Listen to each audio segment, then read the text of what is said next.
lo largo de la historia, los métodos que el diablo ha empleado para arruinar a los seres humanos y apartarlos de Dios han sido diversos. Una de sus estrategias es confundir la mente de las personas cuando éstas tienen el deseo de servir a Dios. ¿Tú sabes que cada día se abre una nueva iglesia en el mundo? Y existe iglesia para todos los gustos. Hoy existen más de 40,000 denominaciones cristianas en el mundo.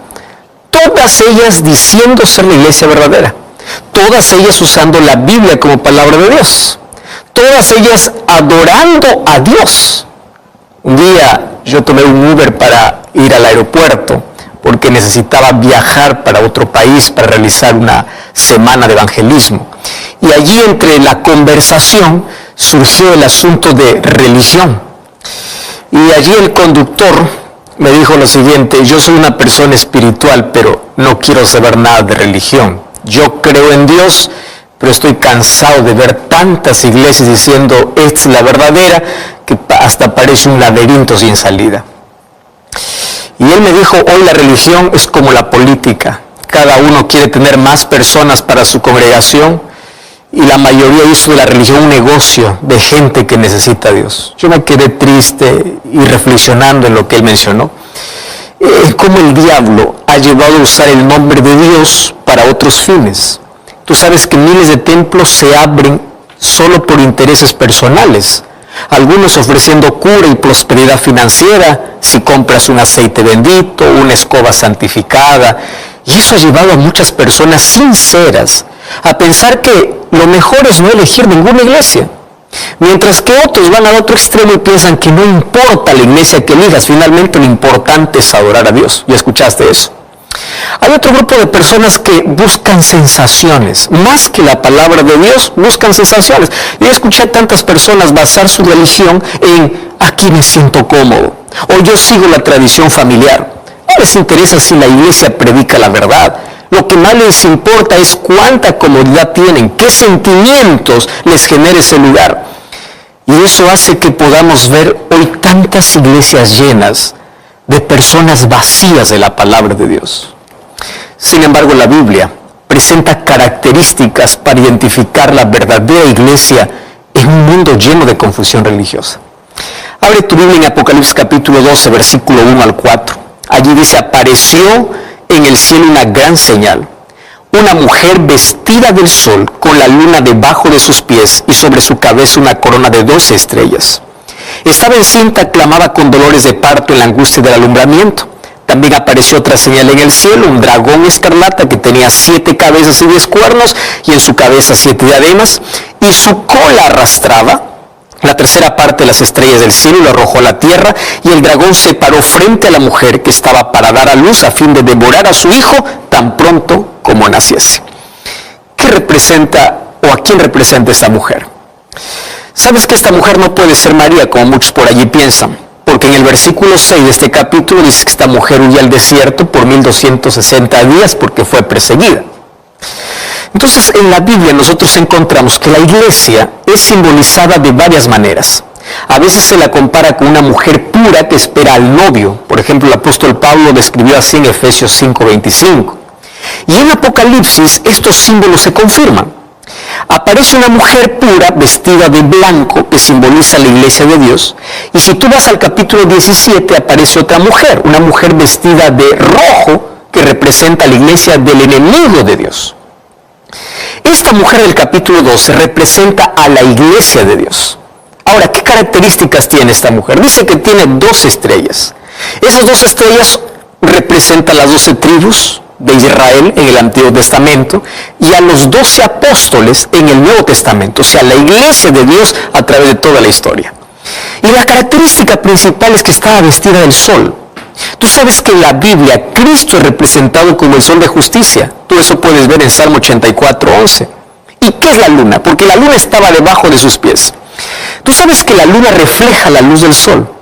Entonces la pregunta es, ¿dónde están reflejadas las enseñanzas de Cristo? Si Cristo es el sol, ¿dónde están reflejadas sus enseñanzas? Pues en su palabra. ¿Qué cosa quiere decir esto?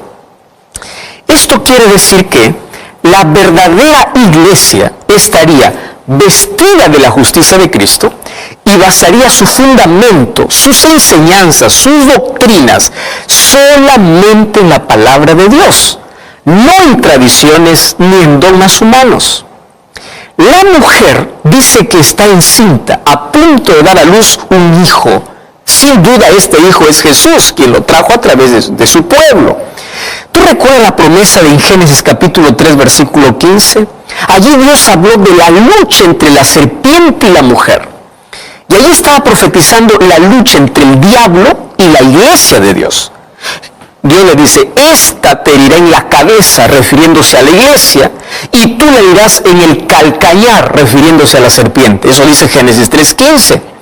Tú sabes que cuando Satanás provocó la muerte de Cristo en el Calvario, se cumplió la herida en el talón, pero finalmente Jesús herirá al diablo en la cabeza y lo destruirá para siempre.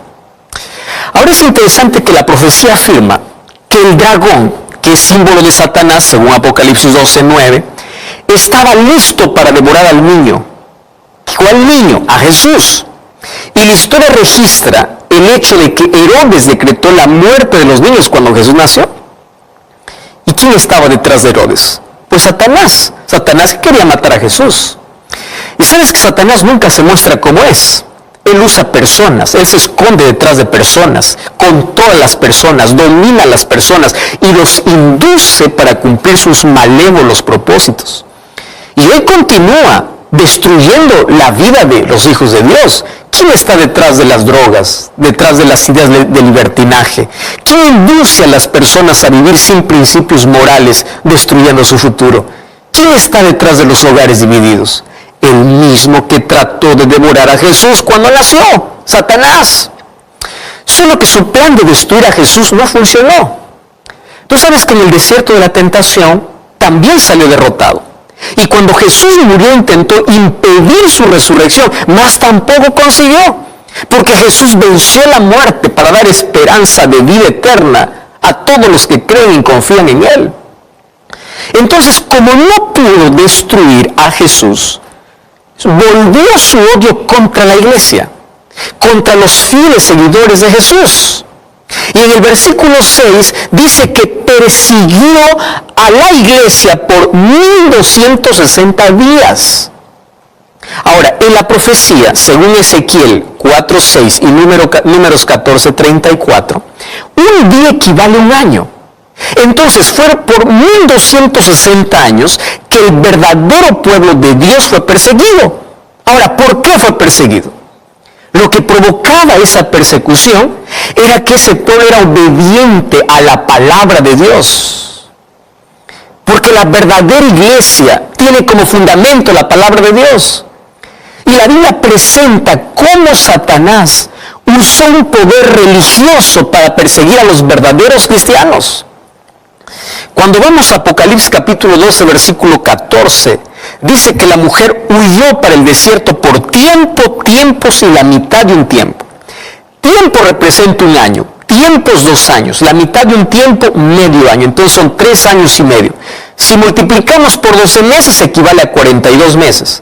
42 meses multiplicado por 30 días que trae cada mes da 1260 días o 1260 años según la profecía. O sea, es el mismo periodo profético. Y para ello tenemos que ir a la historia. Porque la historia confirma el periodo oscuro por el cual pasó la humanidad. Una época en que se intentó silenciar la conciencia de la gente, donde se les persiguió por causa de su fe. En ese periodo, quienes intentaban obedecer las Escrituras eran cruelmente perseguidos. Y tú sabes que durante ese tiempo, los hijos fieles de Dios tuvieron que esconderse en cuevas de los montes para sobrevivir. Tuvieron que apartarse a lugares desolados. Eso significa que la mujer huyó para el desierto, la iglesia huyó para el desierto. Y tú sabes que en la historia existe un periodo de exactamente 1260 años de persecución religiosa.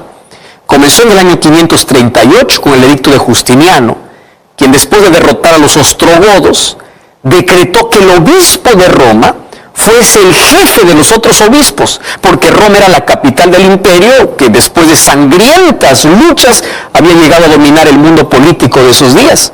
Y durante ese periodo, el poder religioso de Roma, que era el poder papal, persiguió a los que resistían obedecerlo ciegamente. Y para esto empleó un instrumento que denominó la Santa Inquisición. Y durante todo ese tiempo intentó que nadie estudiara la Biblia, para que nadie se diera cuenta de los errores del cristianismo de aquellos días que había absorbido del paganismo. Durante ese periodo de tiempo comenzaron a entrar a la iglesia costumbres paganas que la Biblia condenaba. ¿De dónde apareció la confesión auricular a un sacerdote? La venta de indulgencias o la venta de perdón. La adoración a las imágenes. En ese periodo de tiempo se colocó la tradición por encima de la palabra de Dios. Y es más, se consideraba herejía leer y defender la Biblia. Se condenaba a aquellos que llamaban herejes a morir quemados vivos. Se los sometía a terribles torturas que hasta el día de hoy se pueden ver en los museos de la Inquisición en diferentes ciudades. Eso está registrado en la historia. Solo que este periodo de tiempo terminó en 1798, cuando el general Louis Alexander Berthier, por orden de Napoleón Bonaparte, llevó detenido al Papa Pío VI. Ahora sabes que el método del diablo es que él persigue a la Iglesia de Dios usando un poder religioso, que asimismo también se daba el nombre de Iglesia de Dios, pero exigía la adoración y obediencia a Él y no a Dios. Y mucha gente que formaba parte de esa supuesta Iglesia de Dios creía que le estaba haciendo un favor a Dios al perseguir a los herejes que se atrevían a obedecer las Escrituras y no a la Iglesia. Solo que esas personas no se dieron cuenta que estaban siendo usadas por el diablo, porque el diablo quiso destruir a la verdadera Iglesia. La profecía de Apocalipsis 12 afirma que la verdadera iglesia, aunque perseguida, sobreviviría. Y allí produciría un remanente, es decir, un pequeño grupo de fieles. Y ese es el remanente que el demonio odia y continúa persiguiendo. Mira, Apocalipsis 12, 17 dice: entonces el dragón se llenó de ira contra la mujer y se fue a hacer guerra contra el resto de la descendencia de ella, los que guardan los mandamientos de Dios y tienen el testimonio de Jesucristo. Este remanente se caracteriza por dos cosas que se va a repetir en Apocalipsis 14, 12. ¿Cuáles son esas dos cosas? Dios declara aquí de manera directa, de manera clara, que tiene una iglesia en el tiempo del fin con esas características. Número uno, tiene el testimonio de Jesús o la fe de Jesús, y al mismo tiempo guardan los mandamientos de Dios como dice la Biblia. Ahora, si tú encuentras una iglesia que cree en Jesús, que alaba a Jesús, pero no acepta los mandamientos de Dios, puedes tener la seguridad que no tiene una de las características. No importa cuántos milagros haga, porque los milagros no es característica de la verdadera iglesia. Mientras no haga la voluntad de Dios, no importa qué milagros haga, no es verdadera. Jesús dijo: muchos dirán en aquel día, en tu nombre hicimos milagros, en tu nombre sacamos fuera demonios, y les diré, no os conozco. Eso dice Mateo 7, 22 y 23. Entonces, no es correcta la idea de que todas las iglesias alaban a Dios, así es que estoy adorando a Dios, no importa la iglesia. No. Tú no puedes medir a una iglesia por los milagros que realiza, sino por la verdad que proclama, porque Satanás también puede hacer milagros. ¿Sabes que en la Biblia se encuentran solamente dos pueblos? Unos que aceptan por la fe la gracia de Dios y son obedientes a los mandamientos de Dios. ¿Tú recuerdas la historia cuando Dios pidió a Caín y Abel ofrecer un sacrificio? Ese sacrificio era el símbolo de Jesús. Abel expresó su fe, porque ahí está la iglesia de Dios que expresa su fe en Jesús al ofrecer un cordero como sacrificio y al obedecer como Dios le pidió. ¿Sabes? La obediencia no es contraria a la gracia de Dios, no es contraria a la fe en Dios. Sin embargo, Caín, aun cuando creía en Dios, no obedeció a Dios. Él pensó que podía adorar a Dios como él quiere. Él intentó obedecer y levantó también un altar, pero él no ofreció aquello que Dios le pidió. Él ofreció aquello que él creía que era lo mejor. Y hoy hay muchas personas, infelizmente, que siguen la religión de Caín. Creen en Dios, levantan su altar, pero no ofrecen lo que Dios pide. Piensan que la obediencia a los mandamientos de Dios no es más necesaria. Sin embargo, aquí en el último libro de la Biblia, cuando se habla del pueblo de Dios, dice que tienen la fe de Jesús y guardan los mandamientos de Dios. Querido, la iglesia de Dios no se caracteriza por los dones que tiene ni por los milagros que realiza, sino por su fe y su obediencia a los mandamientos de Dios. Entonces, si estás buscando una iglesia, busca una iglesia que tenga las características que la Biblia presenta. No una iglesia que solo habla de prosperidad financiera, no una iglesia que negocie la fe, no una iglesia que lleve a las personas a sensaciones o a éxtasis, a echarse al suelo o a saltar. Busca una iglesia que sus creencias estén basadas en la palabra de Dios, que tenga la fe en Jesús, pero que guarde los mandamientos de Dios. Sabes que la Biblia dice que después de 1260 años de persecución, el pueblo de Dios reaparece en el escenario mundial. Cuando analizamos el capítulo 10 de Apocalipsis, dice que aparece después de una decepción por un mensaje que al comienzo fue dulce y luego amargó. Y esto representa la gran decepción. Más después surge un pueblo con un mensaje basado en la Biblia. Un pueblo que restaura las verdades que fueron olvidadas por mucho tiempo. Por eso el mensaje de esta iglesia es diferente. Esto no es un mensaje popular, porque esta iglesia predica del juicio, que es un tema bíblico, del santuario celestial, de la ley de Dios. Predica mensajes proféticos, condena el error. Aun cuando por predicar un mensaje impopular, a veces hasta puede ser tildada de ser una secta, mas es un mensaje basado en la Biblia y solo en la Biblia. Entonces yo te desafío en el nombre de Jesús a revisar tus creencias. ¿Todo lo que estás haciendo tiene una base bíblica? ¿Estás guardando los 10 mandamientos de Dios expresados en Éxodo capítulo 20? Que tus creencias no estén basadas en lo que el pastor dice, en lo que el sacerdote dice, sino en lo que la palabra de Dios dice. Por favor, no construyas tu fe sobre la harina. Construye tu fe sobre la roca que es Cristo y es su palabra. Todas las iglesias pueden tener la Biblia, pero no basta abrir la Biblia. Hay que obedecerla. Muchos abren la Biblia, leen la Biblia, la comprenden, pero prefieren obedecer lo que el pastor dice. Prefieren seguir la religión de la familia. Prefieren escuchar argumentos humanos en lugar de someter su voluntad a la palabra de Dios. En la Biblia solo encontramos 2 iglesias. En Apocalipsis encontramos la iglesia simbolizada por una mujer vestida de sol y la otra simbolizada por una mujer vestida de rojo. Encontramos la iglesia del Cordero y la iglesia del Dragón. ¿Sabes que desde el punto de vista humano pueden existir miles de iglesias? Pero para Dios solo existen 2. La suya y la que no es suya. La iglesia de Dios tiene la fe de Jesús y guarda sus mandamientos. Y todas aquellas que no cuadran en estas características, pues son agrupadas en una sola iglesia que no pertenecen a ese pueblo.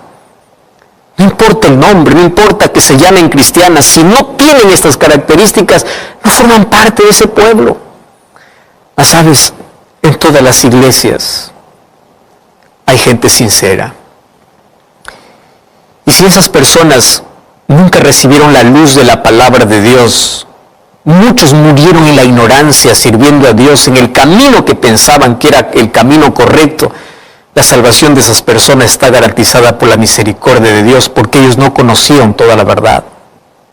Pero quiero decirte una cosa, la sinceridad acaba cuando la luz de la palabra llega a tu vida. Y hoy llegó para ti. Dios no te llamó a ser fiel, Dios no te llamó a ser sincero, sino a ser fiel. Porque la sinceridad no cambia la mentira en verdad. Es allí donde debemos tomar una decisión. ¿A quién vas a ser fiel? ¿A Dios o a una iglesia? ¿A la Biblia o a un líder religioso? ¿Escoges el camino de Dios o buscas un camino más cómodo para tranquilizar tu conciencia? La decisión es personal. A veces lo que más cuesta es el ¿qué dirán mis amigos? ¿Qué dirán mis familiares? Por eso Jesús dice, aquel que no me ame más que a su padre, a su madre, en Mateo capítulo 10, versículo 37, no es digno de mí. Entonces deja tus dudas, deja tus miedos y ponte de parte de la verdad, del pueblo que tenga una base sólida en la Biblia. Cuando vayas a esta iglesia, no mires a sus miembros porque sus miembros tienen errores, todos son imperfectos y todos están buscando ser cambiados por Jesús. Pero cuando vayas a la iglesia, mira la pureza de la verdad que cree y que proclama. Dios tiene una iglesia visible para proclamar la verdad según la Biblia, pero también tiene un pueblo invisible que vive la verdad y está compuesta por miembros de la iglesia visible, más también por aquellos sinceros que no pertenecen a ninguna iglesia, o por aquellos que están en una iglesia con sus doctrinas contaminadas, pero no conocen la verdad, mas un día abandonarán sus creencias contaminadas y vendrán al pueblo de Dios. A eso se refería Jesús cuando decía, tengo otras ovejas en otro redil. Por eso el llamado de Jesús se escucha hoy con más fuerza, Apocalipsis 18:4. Salid de ella, pueblo mío. Ven a un pueblo que sirve a Dios, que tiene fe en Jesús y que guarda sus mandamientos. Dios te llamó a serle fiel a Él, no a ser fiel a un pastor, no a defender la placa de una iglesia, sino a defender su palabra. La religión no salva, quien salva es Cristo. Mas aquel que esté en Cristo verá su palabra y formará parte del pueblo que Dios tiene en la tierra. Dios conoce tu sinceridad. Por eso es que ahora Él permite que conozcas la verdad. Y mientras más cerca estés de la verdad, más lejos estarás del error. El Espíritu Santo está trabajando en tu corazón. Y hoy te invito para que puedas orar y a la luz del mensaje de hoy puedas tomar una decisión. ¿Tú estás dispuesto hoy a someter tu voluntad a la voluntad de Dios? Que Dios te bendiga, yo quiero orar contigo. Querido Dios, gracias por tu palabra. Gracias porque abre nuestros ojos a verdades que desconocíamos. Hoy tomamos la decisión de abandonar nuestras creencias contaminadas para ir a tus creencias de tu palabra. Que nuestra fe esté basada en lo que tu palabra dice, no en lo que una iglesia dice. Por eso ayúdanos a tomar este paso de fe y bendice a las personas que toman esta decisión. En el nombre de Jesús. Amén. Que Dios te bendiga. Yo te invito a buscar una iglesia adventista el séptimo día y vamos a continuar aprendiendo sobre Dios y su palabra. Y recuerda que la verdad te da libertad, te prepara para la eternidad.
Thank you.